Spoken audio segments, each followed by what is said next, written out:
Olá, bem-vindo ao nosso encontro aqui no canal da Sociedade de Estudos Espíritas Vida. Seguindo o nosso roteiro de estudo, nossa leitura de O Livro dos Espíritos, hoje vamos tratar do tema A União da Alma e do Corpo. Então, em que momento a alma se une ao corpo, né? Lembrando que nós estamos falando, desde o vídeo anterior, a respeito do processo reencarnatório, ao momento em que o espírito se une a um novo corpo em formação e dá início a uma outra vida. Então, em que momento isso acontece? Dizem-nos os espíritos que essa união começa na concepção, mas só é completa por ocasião do nascimento, com vida, obviamente. Desde o instante da concepção, o espírito designado para habitar certo corpo, a este se liga por um laço fluídico que cada vez mais se vai apertando até o instante em que a criança vê a luz. O grito que o recém-nascido solta anuncia que ela se conta no número dos vivos e dos servos de Deus. Muito bem, então vamos deixar aqui as questões da retórica do século XIX e vamos observar o que está grifado nessa resposta. Então, o processo de união da alma e do corpo se inicia na concepção, ou seja, naquele momento que está aí na nossa imagem, né, em que o espermatozoide fecunda o óvulo. Então, neste momento, começa a união do espírito à matéria. Lembrando que este momento da fecundação, ele pode ser até 72 horas posterior a um ato sexual ou a uma concepção, no caso a concepção in vitro, desconheço se são exatamente 72 horas, mas é um momento posterior a isso. Então, nesse momento em que ocorre a fecundação e inicia o processo da multiplicação celular, é que o espírito se liga a essa vida embrionária. Essa ligação, ela não é plena, até porque este corpo está em formação, é apenas uma célula, e ele vai se multiplicando célula a célula. E é importante que a gente entenda esse processo, porque aí a gente consegue perceber que a união do espírito ao corpo, né, feita através do perispírito, ela é célula a célula. Então, conforme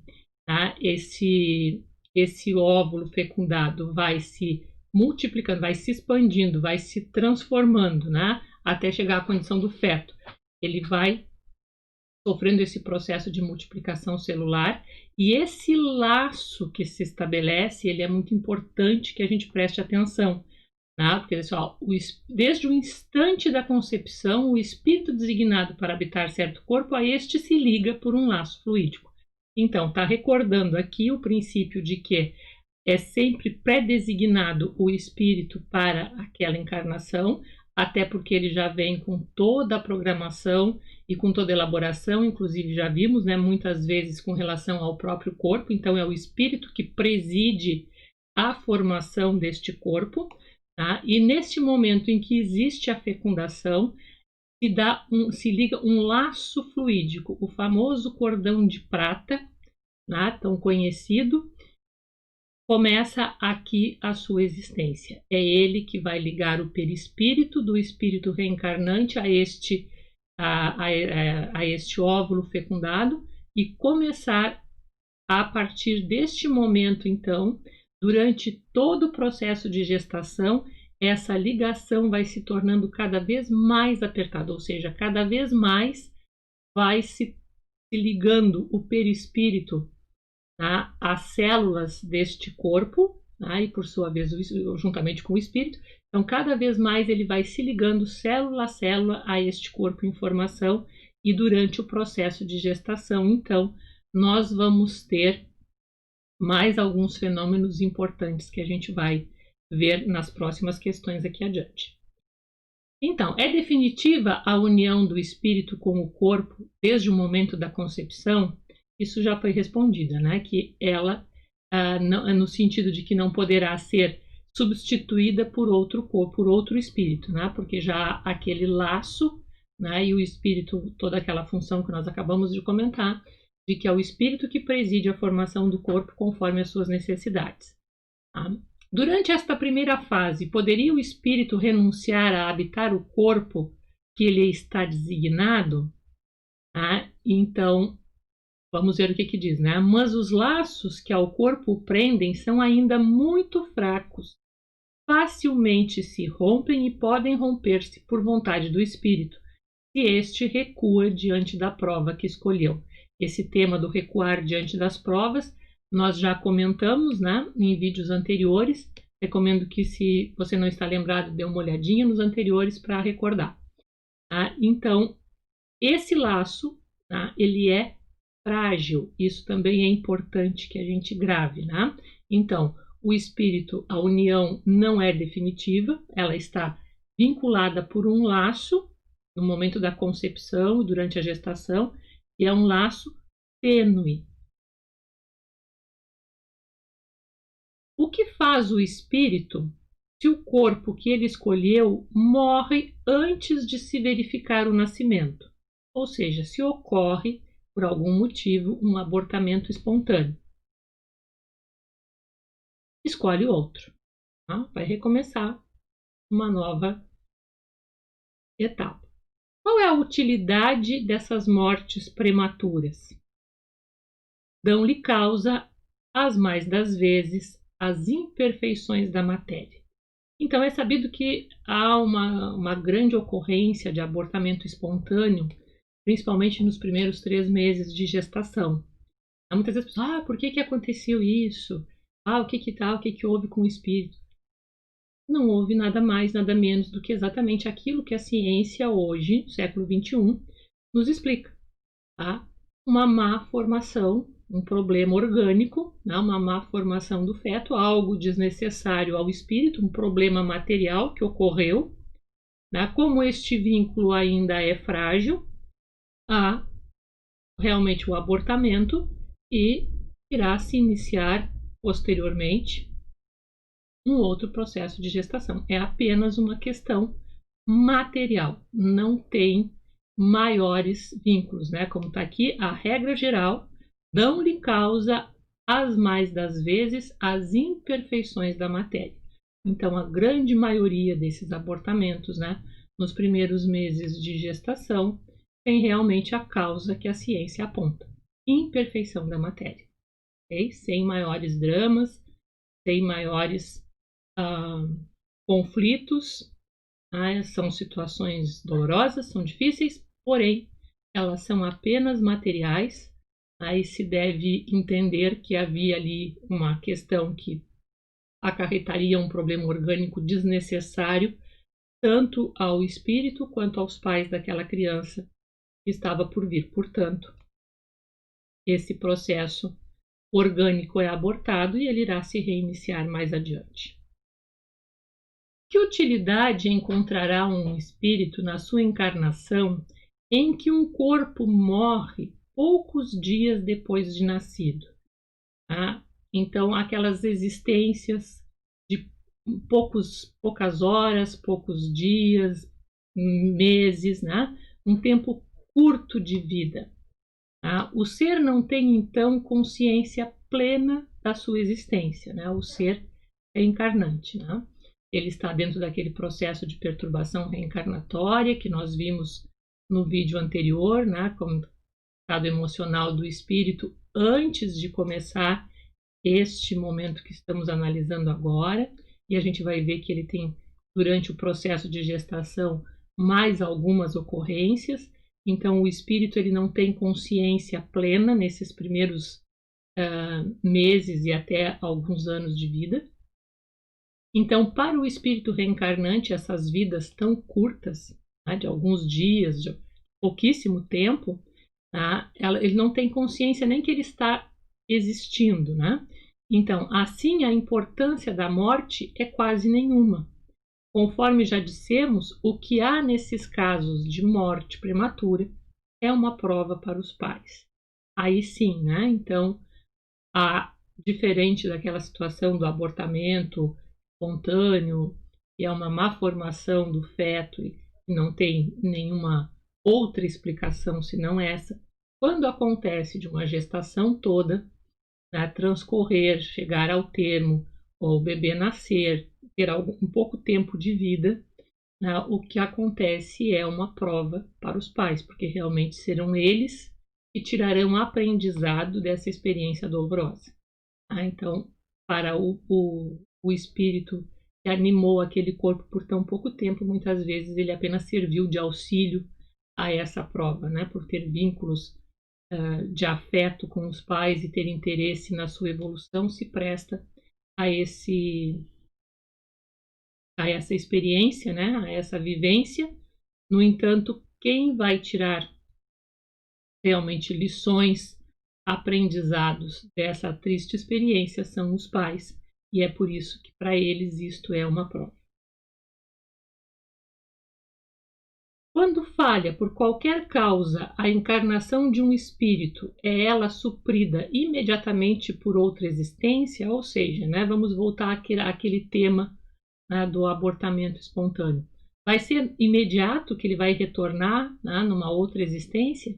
E a resposta nem sempre o é imediatamente. Faz-se mister dar ao espírito tempo para proceder à nova escolha, a menos que a reencarnação imediata corresponda à anterior determinação. Então, pode acontecer, tá, de haver já por alguma razão que envolva as questões genéticas daquele processo, uma previsibilidade de que possa ocorrer algum problema e já ficar pré-determinado um imediato retorno, né? Entenda-se que esse imediato não quer dizer no dia seguinte, no mês seguinte, pode demorar aí alguns meses, né? Ou até mesmo um ano, um tempo, mas é um tempo curto, né? Porque já está previamente programado, tá? Então, nem sempre o é, tá? Vai haver essa necessidade de um tempo para uma nova escolha, a exceção será, né, de ser uma questão de um retorno imediato, se for algo que já estivesse previamente programado. Uma vez unido ao corpo da criança e quando já não lhe é possível voltar atrás, sucede alguma vez deplorar o espírito a escolha que fez? Pergunta-se como o homem se queixa da vida que tem, se desejara que ela fosse outra? Sim, né? Isso é tão comum da gente ouvir, né? Se arrepende da escolha que fez? Não, pois não sabe ter sido sua escolha. Essa é uma questão que a maior parte das pessoas não tem essa noção de que nós fazemos as nossas escolhas não só aqui, enquanto encarnados, mas também na vida espiritual, já definindo algumas questões essenciais, como nós vimos, não tudo da nossa existência material, da vida a ser recomeçada, mas aquilo que é essencial, né, já definimos, já escolhemos antes. Né? Então, depois de encarnado, não pode o espírito lastimar uma escolha de que não tem consciência. Pode, entretanto, achar pesada demais a carga e considerá-la superior às suas forças. É quando isto acontece que recorre ao suicídio. E aí eu coloquei esse laço, né, porque agora justamente estamos abordando esse tema no mês de setembro. Aí setembro tem sido o mês escolhido para recordar, né, a importância, para se falar, melhor dizendo, para se falar sobre a importância de valorização da vida, né, e de lembrar também que o suicídio foi um tema tabu até alguns anos atrás, né, porque havia um entendimento de que falar deste tema seria propagandear, né, seria estimular a sua ocorrência. Felizmente houve uma revisão, né, e se viu que, ao contrário, é preciso que se fale do assunto e que se dê oportunidade a quem tem este tipo de pensamento, né, de falar a respeito, porque a ideia suicida ela sempre tem por detrás, em grande parte, a questão de uma doença mental, de uma doença, um transtorno depressivo, por exemplo, né? não só a doença mental, mas o transtorno depressivo, que responde por uma grande quantidade de suicídios, e isso precisa ser tratado. Hoje se vê o suicídio como um sintoma, tá? E essa grande dor que a pessoa carrega, esse achar-se incapaz de suportar, né, a vida, que é o que a gente grifou aí, considerar superior às suas forças, né? Então precisa ser trabalhado, isso precisa ser conversado, isso precisa ser falado, isso não é mais tema de tabu, tá? Muito menos se tem a pessoa na condição de um covarde ou ao contrário de um endeusamento romântico, como já foi uma época, mas sim como algo sintomático que precisa de ajuda. Tá? Então, felizmente, esse tema já não é mais tabu, precisa se abrir espaço e falar sobre ele. A doutrina espírita sempre trabalhou esse tema, né? Sempre foi objeto de estudo nosso, e se vê que aqui já no início do Livro dos Espíritos, nas primeiras, né, ainda dentro das primeiras 100 questões, já estamos, aliás, desculpe, dentro das primeiras, primeiro um terço do livro, né, estamos na questão 300 e pouco, já temos a temática do suicídio aqui levantada. Vamos falar sobre ela bem mais profundamente, mais ao final do nosso estudo. Mas fica aqui já, né, o convite para que se informem e para que divulguem, né, esse Setembro Amarelo e essa necessidade de se fazer essa abertura para se falar desse tema, porque o suicídio ele tem um índice altíssimo na nossa sociedade e nós precisamos auxiliar essas pessoas. No intervalo que medeia da concepção ao nascimento, goza o espírito de todas as suas faculdades? Mais ou menos, conforme o ponto em que se ache dessa fase, porquanto ainda não está encarnado, mas apenas ligado. Então vamos lembrar aqui aquela ocorrência da ligação que vimos na primeira nossa primeira tela nesse vídeo, em que se falava do cordão de prata e da ligação entre o feto em formação e o espírito, né? E ligando-se perispíritos, molécula, célula a célula desse novo corpo em formação. Então, ainda durante a gestação durante toda a gestação ocorre esse processo, né?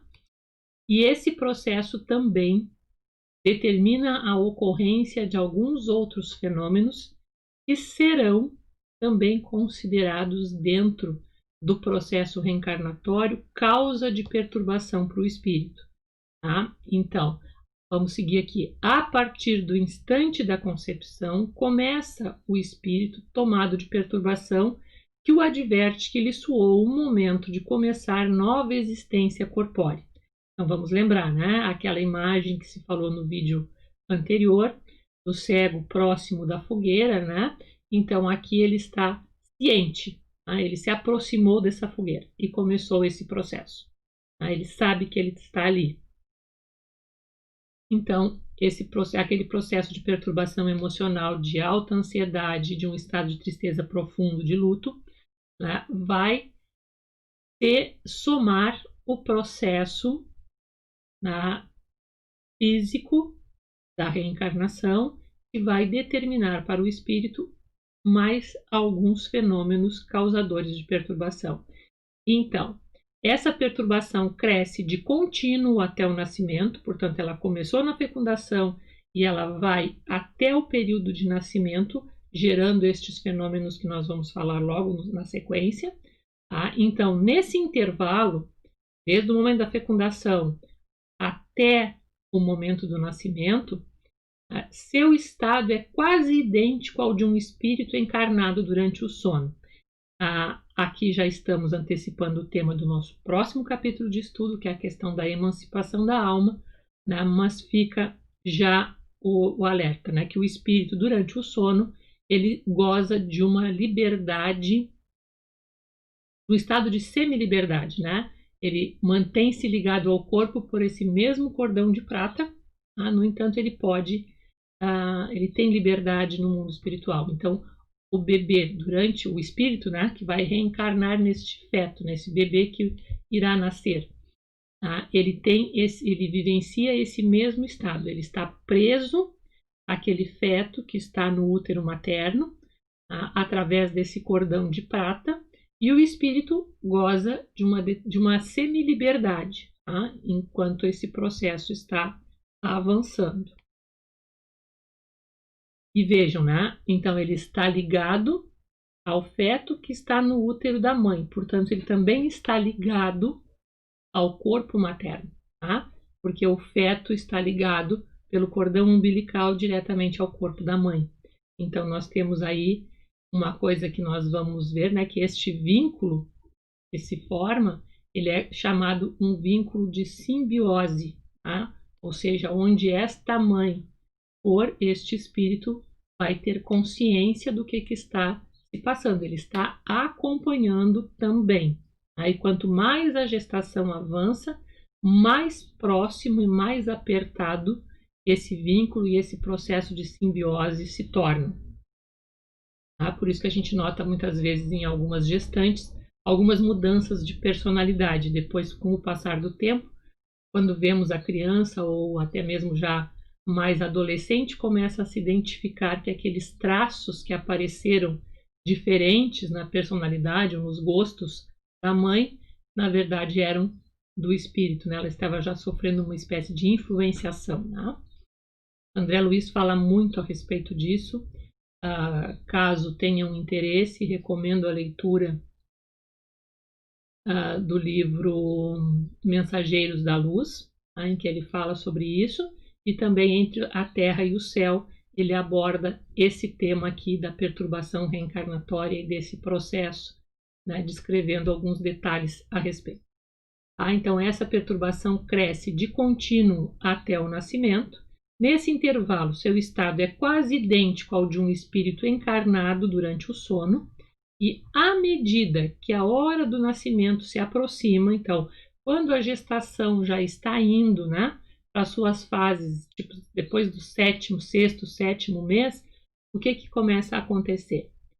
As ideias do espírito reencarnante se apagam. Então é aqui que começa a ocorrer o fenômeno do esquecimento das vidas anteriores para o espírito. Tantas pessoas questionam isso. Mas seria muito melhor se a gente soubesse do nosso passado. A gente vai falar sobre esse tema mais adiante ainda, dentro deste capítulo. No entanto, já fica aqui o alerta de quando isso acontece. Isso acontece durante o processo gestacional, tá?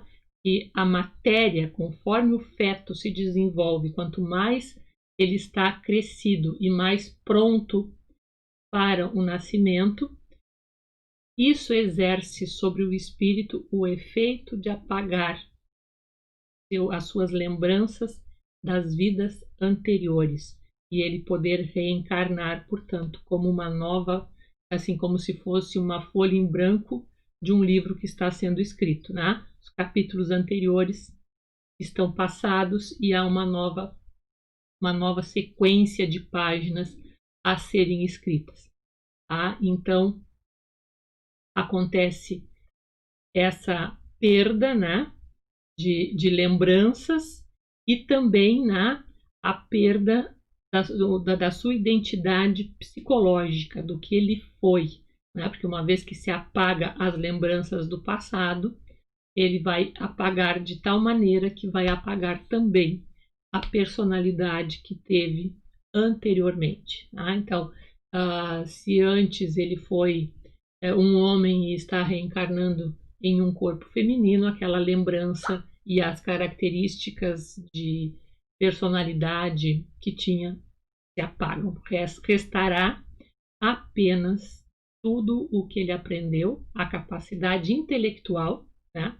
Resultado de tudo o que ele aprendeu, então a inteligência mais ou menos desenvolvida.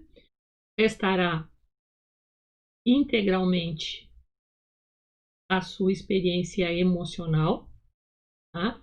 E restará também todas as questões, né, das virtudes, dos vícios, da sua força de vontade, a sua vida interior.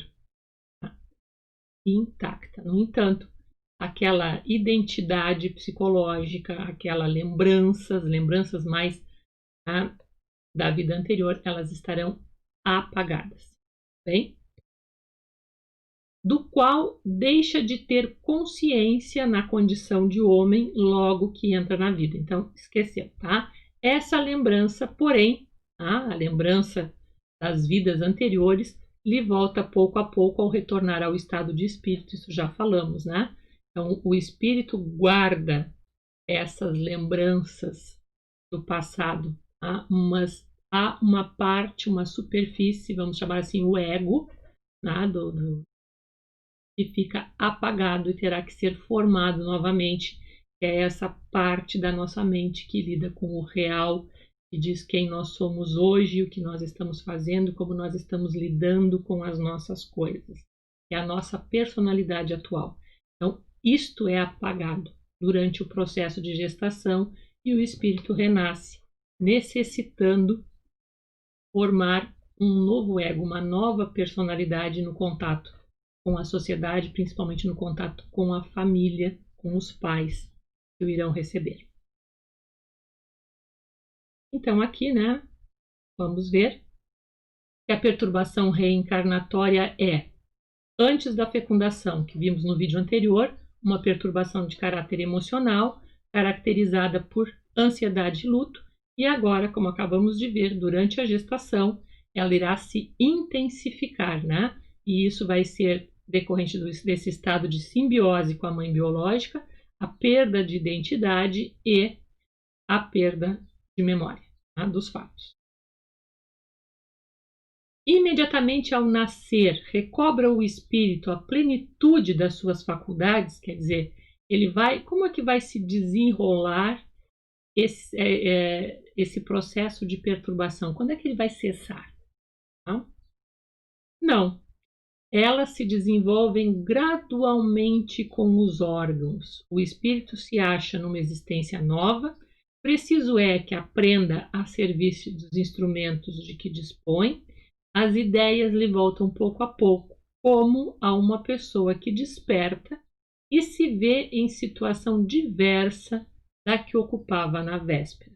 Tá? Então a gente vai vendo aí que esse processo, né, a gente colocou essa imagem aí de uma pessoa que vai tendo diversas fases na vida, a gente vai ver que esse processo, então, de perturbação reencarnatória, ele começou antes do processo da fecundação, do ponto de vista de uma perturbação emocional, seguiu durante a gestação, ganhando caráter também de uma perturbação física, que afeta o espírito com a perda da identidade, com a simbiose, com a perda de memória, e isso somente irá se desfazer durante a vida física, que vai ser do nascimento até que os órgãos estejam plenamente desenvolvidos, ou seja, quando o corpo atinge a idade adulta. Até lá, tá, nós vemos esse processo de perturbação se desfazendo e pouco a pouco a vida interior do espírito, as suas características, né, como ser humano, vindo à tona. Por isso que muitas vezes algumas pessoas dizem assim, quando uma criança chega, né, à adolescência e caminha mais para o final da adolescência, alguns pais dizem assim, esse não é o filho que eu criei. Tá? Desconheço essa pessoa. Por quê? É o momento em que o espírito recobra integralmente, né, as suas características que não sofreram nesse processo reencarnatório que eu citei antes, que é a questão da vida interior, né? Nossos vícios, as nossas virtudes, a nossa força de vontade, tudo isso que fica latente e que com o desenvolvimento pleno do corpo pode se manifestar. Corpo e mente, né? Vamos ser bem claros. Tá? Então, esse processo dura todo este tempo. Não sendo completa a união do espírito ao corpo, não estando definitivamente consumada, senão depois do nascimento, poder-se-á considerar o feto como dotado de alma? Então, o espírito que o vai animar existe, de certo modo, fora dele. O feto não tem, pois, propriamente falando, uma alma, visto que a encarnação está apenas em via de operar-se. Acha-se, entretanto, ligado à alma que virá a possuir. Então, pode-se dizer que o feto, tecnicamente, como o processo de ligação está em curso, tecnicamente ele não teria uma alma, mas sim há um espírito pré-designado para viver, e que está se ligando àquele corpo em formação. Como se explica a vida intrauterina? É a da planta que vegeta. A criança vive vida animal. O homem tem a vida vegetal e a vida animal que, pelo seu nascimento, se completam com a vida espiritual. Aí a gente vai falar bem sobre isso lá mais adiante no capítulo dos 3 reinos, sobre essas diferentes vidas que nós temos. Então, o nascimento completa a vida espiritual, porque conclui essa ligação do espírito àquele feto. Aí então, com o nascimento, o bebê, aí sim completa o processo de ligação e dá-se início a essa reencarnação. Há de fato, como indica a ciência, crianças que já no seio materno não são vitais? Com que fim isso ocorre? Frequentemente isso se dá e Deus o permite. Como prova, quer para os pais do nascituro, que já falamos sobre isso, quer para o espírito designado a tomar lugar entre os vivos. Então pode ser tanto uma prova para um quanto para outro. No entanto, para os pais sempre será. Para o espírito, nem sempre. Para os pais, sempre. Entre os natimortos, alguns haverá que não tenham sido destinados à encarnação de espírito, a natimortos, aquelas crianças que nascem sem vida, ou respira e morre muito rapidamente. Alguns há, efetivamente, a cujos corpos nunca nenhum espírito esteve destinado. Nada tinha que se efetuar para eles. Tais crianças, então, só vêm por seus pais. Então, nessas circunstâncias também, muitas pessoas, por que Deus fez isso comigo? Meu filho nasceu morto, É interessante que se veja essa questão, não havia um espírito designado para aquele corpo. Ele veio por vontade dos pais. Então, vejam o quão importante é a vontade nas nossas vidas. O querer de algumas pessoas é tão grande, é tão forte, que promove até mesmo isso, a capacidade de desenvolver-se toda uma gestação, haver toda a fecundação, haver o desenvolvimento de um corpo, isso ser gerenciado exclusivamente pela mente e pela vontade da mãe, pela vontade daquela mulher. Então, vejam, isso é muito sério, porque se nós somos capazes de criar isso, sabemos também que existe todo um processo que a nossa vontade, que a nossa mente cria e somatiza doenças.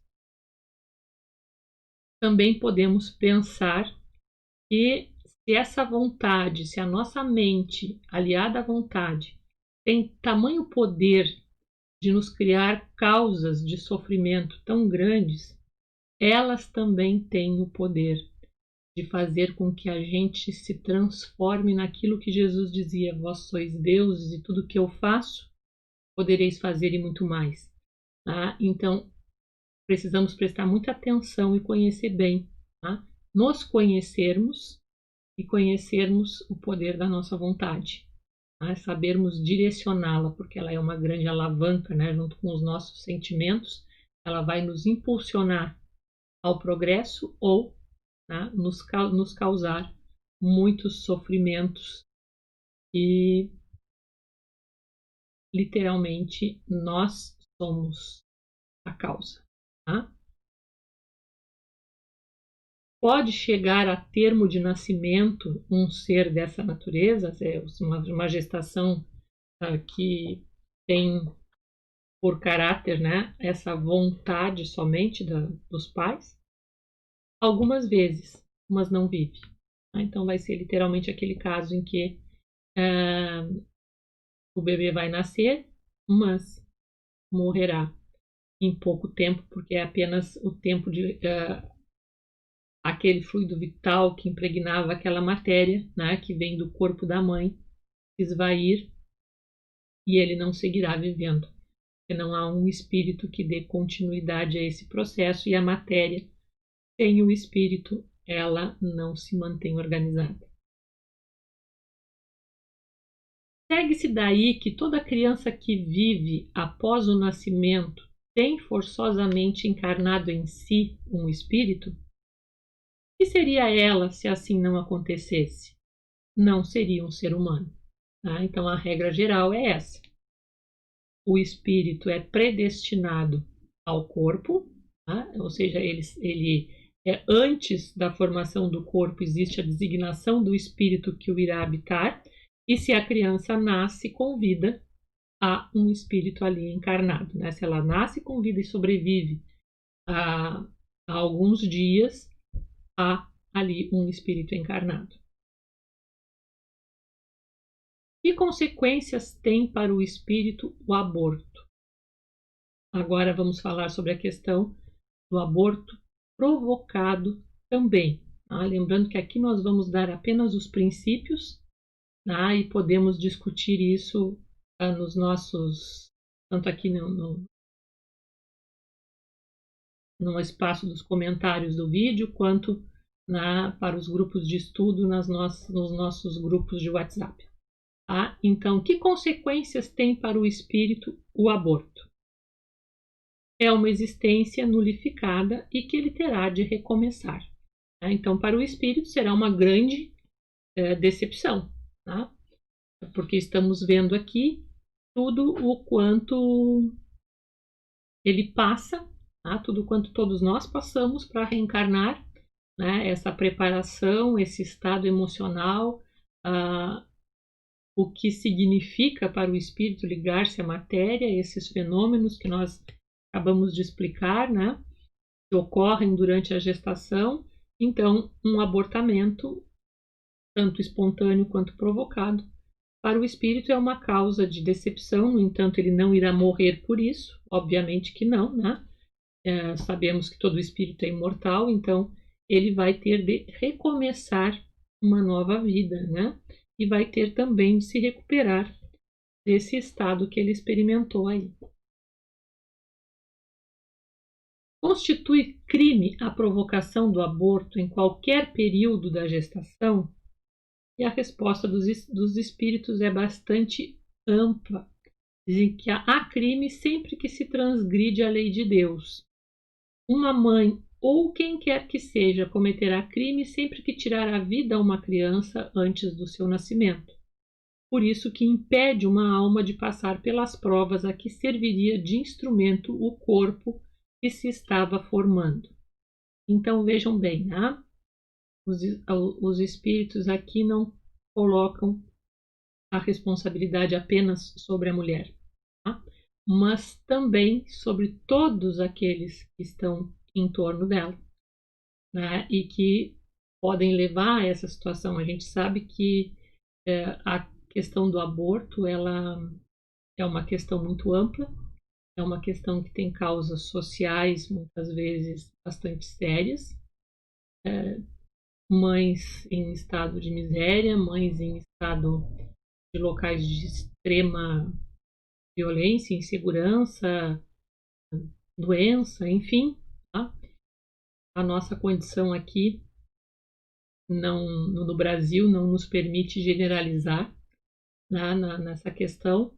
Então, todas as pessoas envolvidas, do ponto de vista da espiritualidade, são responsáveis, né, por esse ato. Vamos falar também, quando falarmos sobre a lei de reprodução, a espiritualidade tem um ponto de vista de que sim, eu posso e devo controlar a proliferação da espécie, né? Ou seja, eu posso e devo utilizar meios contraceptivos. Isso é conhecido desde a antiguidade, diversas formas de meios contraceptivos, não apenas desde 1960, a pílula anticoncepcional, que praticamente coloca essa responsabilidade apenas sobre as mulheres, né? Como se fosse o fato de ter um útero e a possibilidade de gerar, então ela tem que se responsabilizar por isso, porque o filho será só dela. Não é assim, tá? Então, a espiritualidade diz bem melhor que exista um controle do que se utilizar, né, da questão do aborto. Porque aí sim, então, haverá essa questão que não é somente a mãe, mas quem quer que seja, né?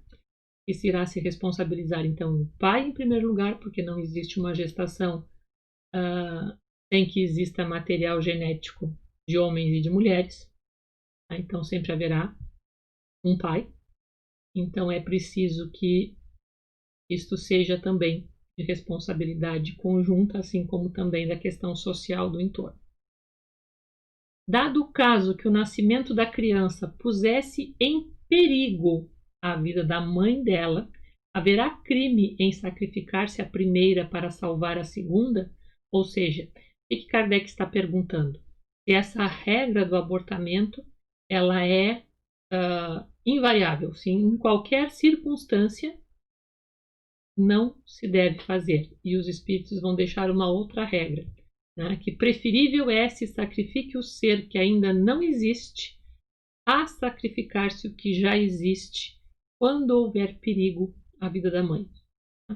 E aí vamos lembrar que a vida da mãe é algo muito extenso, né? Não podemos pensar apenas em perigo da vida física, mas também podem haver outras situações, né, como risco à saúde mental e uma série de outras circunstâncias, dependendo de como essa gestação se deu, né, de como ocorreu essa gravidez. Então, quando houver risco à saúde da mulher, à saúde da mãe, sacrifica-se o feto. E aqui vale uma outra colocação, porque também existem situações em que muitas mulheres invertem essa regra e dizem que preferem elas morrerem e o filho viver. Mesmo então, muitas vezes acabam arriscando a vida e muitas vezes a perdendo em gestações que são já de antemão sabidas que serão de altíssimo risco e que poderá ocorrer a morte da própria mãe ou a morte do feto. E ainda assim insistem nessa tentativa, né? E isso então vamos ver, tá? Que a regra da espiritualidade, a preferência é a reencarnação que está em curso seja mantida, tá? E sacrifique-se aquela que não está em curso. Então sempre irão preferir a vida da mulher, a vida da mãe, e não a do feto.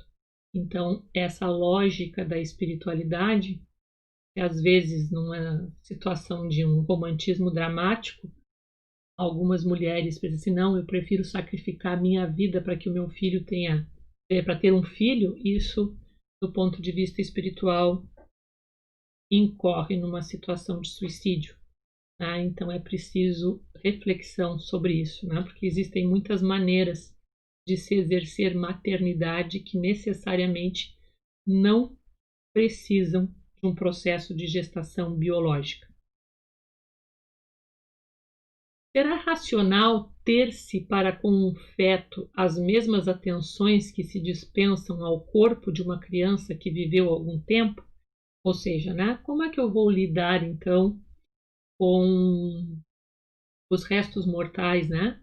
Seja de um natimorto, seja de um feto abortado durante a gestação. Vede em tudo isso a vontade e a obra de Deus. Não trateis, pois, desatenciosamente coisas que deveis respeitar.